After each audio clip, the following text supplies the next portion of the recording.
So hello friends, स्वागत आप सभी का उत्तर प्रदेश की खास खबर में। आइए दोस्तों जानते हैं आज के मुख्य समाचार। देखिए, आज सबसे बड़ी खुशी मिलने वाली है उन किसान धारकों को जिनके खाते में 2000 रुपए क्रेडिट होने जा रहा। किसान निधि मिलेगी, यूपी पेंशन का 3000 रुपए मिलेगा, पेंशन नहीं बढ़ने वाला है। बड़ा झटका लगा है, पूरी खबर देख लीजिएगा, अंत तक बने रहिएगा। चलिए शुरू करते हैं। दोस्तों सबसे पहले बड़ी खबर, यूपी वृद्धा दिव्यांग पेंशन जून में आने वाली है। यूपी के बुजुर्गों को, दिव्यांगों को, निराश्रित महिलाओं को पेंशन मिलने वाली है। खाते में 3-3 हजार रुपए ही क्रेडिट होगा। इससे पहले सरकार ने सदन में कहा था, सीएम योगी ने भी बयान दिया था कि 500 रुपए हर महीने पेंशन बढ़ा दी जाएगी। लेकिन जैसी खबर सामने आ रही है उसमें बताया जा रहा है कि विभाग की तरफ से सिर्फ 3000 रुपए ही हर महीने का 1-1 हजार के हिसाब से दिया जा रहा। 15 से 30 जून के बीच में यह कार्य शुरू हो चुका है, जिसमें आपको पेंशन इसी महीने में प्राप्त होगा। लेकिन पेंशन बढ़ी हुई नहीं मिलेगी, 4500 नहीं दिया जाएगा। पेंशन धारक नाराज दिख रहे हैं। वही बात करें पीएम किसान सम्मान निधि के 23वीं किस्त का, तो दोस्तों आज शनिवार को पीएम मोदी किसानों को एक बड़ी खुशखबरी देने जा रहे। उनके खाते में 2000 रुपए क्रेडिट होगा। 20 जून को किसान धारकों को 23वीं किस्त मिलने जा रही। केंद्र सरकार ने पीएम किसान सम्मान निधि की 23वीं किस्त जारी करने का ऐलान इसी तारीख को किया है। अब आज पश्चिम बंगाल के हुगली से देश के करोड़ों किसानों के खातों में 2-2 हजार रुपए क्रेडिट होगा। लेकिन केवल उन्हीं लोगों का जिनकी फार्मर रजिस्ट्री बनी है, ई-केवाईसी हुआ है, भू लेख का सत्यापन हुआ है, 1 फरवरी 2019 के बाद जमीन नहीं खरीदी है, ऐसे ही लोगों को यह फायदा होगा। अच्छा, टेलीग्राम पर बैन का विवाद अब सुर्खियों में आ गया है। दिल्ली हाईकोर्ट ने केंद्र सरकार से पूछा सवाल, नीट री एग्जाम से पहले टेलीग्राम पर अस्थायी बैन क्यों लगाए हैं। नीट परीक्षा से ठीक पहले केंद्र सरकार द्वारा टेलीग्राम पर लगाए गए अस्थायी बैन को लेकर दिल्ली हाईकोर्ट ने सख्ती दिखाई है। कोर्ट ने कहा कि इससे 15 करोड़ यूजर प्रभावित हो रहे हैं, जिस पर सरकार को स्पष्टीकरण देना होगा। अच्छा, सोना चांदी धड़ाम हुआ है दोस्तों। सोना चांदी कीमतों में पिछले 4-5 दिनों से लगातार गिरावट ही आ रही है और इस हफ्ते लगभग 17,000 रुपए तक चांदी सस्ता हुआ है। सराफा बाजार में भारी गिरावट के बाद 1 किलो चांदी 7,497 रुपए दाम गिर गए 2,40,000 प्रति किलो पहुंचा है। और सोने के दाम में भी लगभग 2,000 रुपए की गिरावट आई है, 1,48 10 ग्राम पहुंचा है। पीएफ खाता धारकों की मौज हो गई है। 7 करोड़ नौकरी पेशा लोगों के लिए बड़ी खुशखबरी है। पीएफ पर मिलेगा 8.25% का ब्याज, इसी महीने खाते में आएगा पैसा। केंद्र सरकार ने वित्तीय वर्ष के लिए कर्मचारी भविष्य निधि ईपीएफ पर 8.25% की ब्याज दर को अंतिम मंजूरी दे दी है। ईपीएफओ इसी महीने के भीतर देश के 7 करोड़ से ज्यादा खाता धारकों के अकाउंट में ब्याज का पैसा ट्रांसफर कर देगा। यूपी स्कूलों में तो गर्मी की छुट्टियां बढ़ गई हैं 24 जून तक, लेकिन ये छुट्टियां आगे भी बढ़ेंगी। भीषण गर्मी पड़ रही, मानसून अभी लेट में आएगा। यूपी के स्कूलों में बड़ा बदलाव हुआ है। कक्षा 6 से लेकर 12वीं तक स्किल एजुकेशन और आधुनिक लैब की सुविधा मिल रही है। उत्तर प्रदेश के स्कूलों में अब कक्षा 6 से ही छात्रों को पढ़ाई के लिए कौशल विकास यानी स्किल डेवलपमेंट का प्रशिक्षण दिया जाएगा। इसके लिए इसी शैक्षिक सत्र में एक पायलट प्रोजेक्ट शुरू हो रहा है, जिसमें आईटीआई संस्थानों के साथ मिलकर बच्चों को व्यावहारिक ज्ञान दिया जाएगा। एप्पल प्रोडक्ट्स दोस्तों महंगे होने जा रहे हैं। आईफोन अगर आपने अभी तक नहीं लिया और आपका सपना था कि एक आईफोन खरीदें या एप्पल का कोई प्रोडक्ट खरीदें, तो वो महंगा होने जा रहा। टिम कुक बोले, कीमतें बढ़ाना अब हमारी मजबूरी है। एप्पल कंपनी जल्द ही आईफोन और अपने सभी दूसरे डिवाइसेस के दाम बढ़ाने जा रही। कंपनी के सीईओ टिम कुक ने बताया कि दुनिया भर में चल रही स्टोरेज मेमोरी चिप की भारी कमी के कारण कंपोनेंट्स की लागत बहुत ज्यादा बढ़ गई है, जिससे आईफोन 18 सीरीज की कीमतों में भारी उछाल आएगा।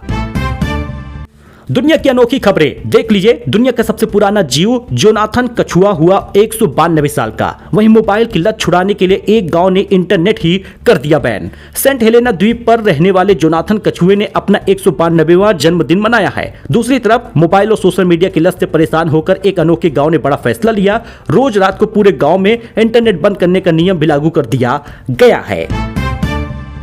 लखनऊ में बुलडोजर एक्शन का डर। जी हां, लखनऊ के डालीबाग बंधा इलाके में हड़कंप मचा है। 1500 घरों को अवैध मानकर तोड़ने की नोटिस जारी हुई है। सिंचाई विभाग की एक बड़ी कार्रवाई के तहत इलाके के 1500 घरों को अवैध घोषित कर खाली करने का नोटिस दिया गया है। इस कार्रवाई के विरोध में स्थानीय निवासियों ने भारी प्रदर्शन शुरू कर दिया, जिसके चलते पुलिस बल तैनात है। यूपी में भीषण लू चल रही, मौसम नदारद है, भीषण गर्मी पड़ेगी। यूपी बॉर्डर पर अटका है मानसून, बांदा रहा 46 डिग्री के साथ देश का सबसे गर्म शहर। मानसून की चाल धीमी होने से उत्तर प्रदेश में इसकी एंट्री के लिए अब तक 1 हफ्ते का इंतजार और करना पड़ेगा। मौसम विभाग ने राज्य के 25 जिलों में लू का गंभीर अलर्ट जारी किया है। हालांकि 16 जिलों में आंधी तूफान के साथ हल्की बूंदाबांदी होगी, लेकिन भीषण गर्मी अभी 1 हफ्ते से ज्यादा सताएगी।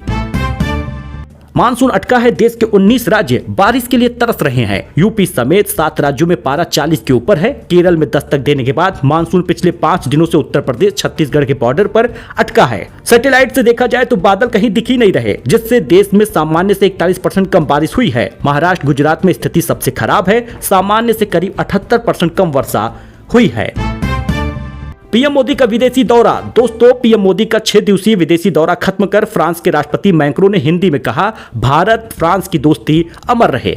जी हां, प्रधानमंत्री नरेंद्र मोदी फ्रांस और स्लोवाकिया का अपना 6 दिन का अहम दौरा पूरा करके भारत के लिए रवाना हो गए हैं। इस दौरान उन्होंने G7 समिट में अमेरिकी राष्ट्रपति डोनाल्ड ट्रंप से भी मुलाकात की। फ्रांस में पीएम के काफिले को रोकने की खालिस्तानी साजिश को पुलिस ने नाकाम कर दिया है।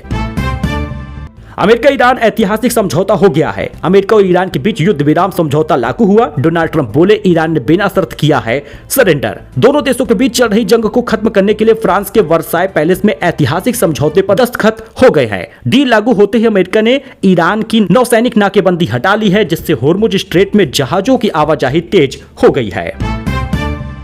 देश में मौसम का महा अलर्ट। दिल्ली, यूपी समेत देश के 11 राज्यों में भारी बारिश और आंधी तूफान का महा अलर्ट है। लेकिन 15 घंटों के बाद ये मौसम आपको नजर आएगा, यानी अभी आपको थोड़ी सी गर्मी झेलनी पड़ेगी। ओलावृष्टि और 50 किलोमीटर घंटे की तेज रफ्तार से तेज आंधी हवा चलेगी। पश्चिमी विक्षोभ सक्रिय होने से दिल्ली लखनऊ हवाई अड्डे पर उड़ानें भी प्रभावित हो सकती हैं। यूपी पर सूखे का खतरा मंडरा रहा है। उत्तर प्रदेश में अल नीनो का साया है। कम बारिश से मंडराया 2015 जैसे भयंकर सूखे का खतरा। इस बार अल नीनो के कारण मानसून में देरी होने से औसत में 90% कम बारिश होने का अनुमान है। जून में सामान्य से आधी ही बारिश होगी, जिसमें धान, मक्का और सब्जियों के उत्पादन पर बहुत बुरा असर पड़ने जा रहा।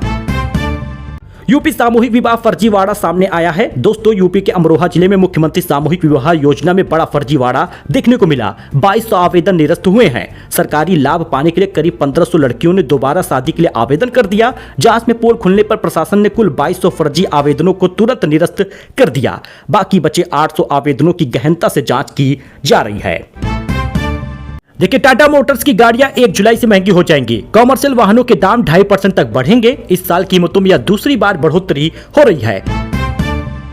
राजस्थान में टेलीग्राम पर नीट का पेपर बेचने वाला गिरफ्तार हो गया है। अमेरिकी नेटवर्क का इस्तेमाल कर रहा था। दिल्ली हाईकोर्ट बोला, टेलीग्राम पर रोक जारी रहेगा। राजस्थान के भीलवाड़ा में नीट का पेपर फर्जी बेचने की कोशिश की गई। इस मामले में पुलिस ने स्टूडेंट को हिरासत में लिया है। आरोपी टेलीग्राम का इस्तेमाल अमेरिका के वर्चुअल प्राइवेट नेटवर्क VPN के जरिए कर रहा था। श्रीसंत बोले, इंडिया को कोच नहीं, धोनी जैसा मेंटोर चाहिए। गंभीर की कोचिंग पर सवाल उठा दिया, कहा उनका तरीका ही गलत है। चांदी की कीमत एक बार फिर से घट गई है। दोस्तों, इस हफ्ते चांदी के दाम में गिरावट ही नजर आई है। चांदी 9,209 रुपए दाम गिर गया, 2,31,000 रुपए पहुंचा है। इस महीने अब तक 32,000 रुपए सस्ता हुआ है। सोने की कीमत 3,152 रुपए सस्ती हो गई है। IBJ के अनुसार 1 किलो चांदी की कीमत 9,000 से ज्यादा कम हो गई, 2,31,000 पहुंचा है। यानी अगर आप चाहते हैं चांदी और सोना खरीदना, ज्वेलरी खरीदना, तो सबसे बेस्ट समय है। नोएडा में ग्रिल फांद कर मंदिर में घुसे चोर। जरा विजुअल देखिएगा। दान पात्र नहीं टूटा तो तांबे का नागदेव, कलश और घंटा उठा ले गए। यूपी में भीषण गर्मी, सड़क में अचानक दरारें आ गई हैं। बाबा विश्वनाथ को लंगड़ा आम का रस चढ़ाया गया। मानसून 5 दिन से बॉर्डर पर अटका है। यूपी में मानसून लेट हो रहा है। पिछले 5 दिनों से यूपी बिहार बॉर्डर पर महाराजगंज जिले के पास अटका हुआ है। मौसम विभाग का कहना है कि इसके आगे बढ़कर यूपी में एंट्री करने में फिलहाल 1 हफ्ते का समय लगेगा। दोस्तों, राम मंदिर चढ़ावा चोरी पर योगी बोले, अपराधी कोई भी हो नहीं बचेगा। अयोध्या में कहा, 500 साल इंतजार किया, 15 दिन और कर लीजिए। राम मंदिर में चढ़ावा चोरी विवाद के बीच सीएम योगी शुक्रवार को अयोध्या पहुंचे। हनुमानगढ़ी मंदिर में पूजा अर्चना की। इसके बाद राम मंदिर पहुंचकर रामलला के दर्शन किए। योगी ने कहा, विपक्ष के लोग राम का नारा लगाने पर गोली चलाते थे और इनके दोगले चरित्र को देखिए। राम मंदिर बन न पाए, इसके लिए कांग्रेस ने एड़ी चोट का जोर लगा दिया। सुप्रीम कोर्ट में बेशर्मी से कहा कि राम तो हुए ही नहीं। सीएम योगी ने यह भी कहा कि जिसने चोरी की है जिम्मेदार है, उनके ऊपर सख्त कार्रवाई होगी। लेकिन इसके साथ ही उन्होंने विपक्ष को भी घेरा है जो दोगला चरित्र रखते हैं।